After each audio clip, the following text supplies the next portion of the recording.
নমস্কার। উপস্থিত সভাপতি, প্রধান অতিথি ও প্রাক্তন ও বর্তমান সকলকে শিক্ষক শিক্ষিকাকে গণকে আমার ভক্তিপূর্ণ প্রণাম জানাই। স্কুলের সমস্ত ছাত্রছাত্রীদের আমার স্নেহ ভালোবাসা জানাই। আজ 5ই সেপ্টেম্বর শিক্ষক দিবস। সর্বকালের সেরা শিক্ষক ডাক্তার সর্বপল্লী রাধাকৃষ্ণের জন্মদিন। আমি এই পবিত্র দিনে ডাক্তার সর্বপল্লী রাধাকৃষ্ণকে ভক্তিপূর্ণ প্রণাম জানাই।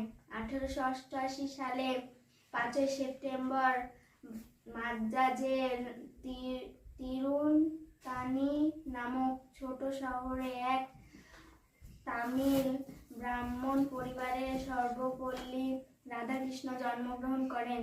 বাবার নাম বীরাস্বামী ও মায়ের নাম সীতাম্মা। তার পরিবারে অত্যন্ত দারিদ্র্য ছিল। অনেক দিন খাবার পর্যন্ত জুটত না, কিন্তু রাধাকৃষ্ণ পড়াশোনায় অত্যন্ত মেধাবী ছিলেন।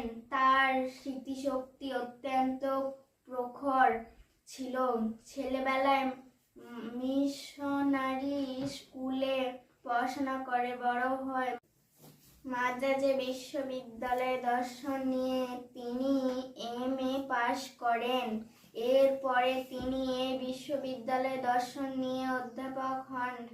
পরবর্তীতে দেশে বিদেশে বহু বিদ্যালয়ে তিনি অধ্যাপনা করেন। তিনি প্রথমে দেশের উপরাষ্ট্রপতি ও পরে দেশের দ্বিতীয় রাষ্ট্রপতি হন।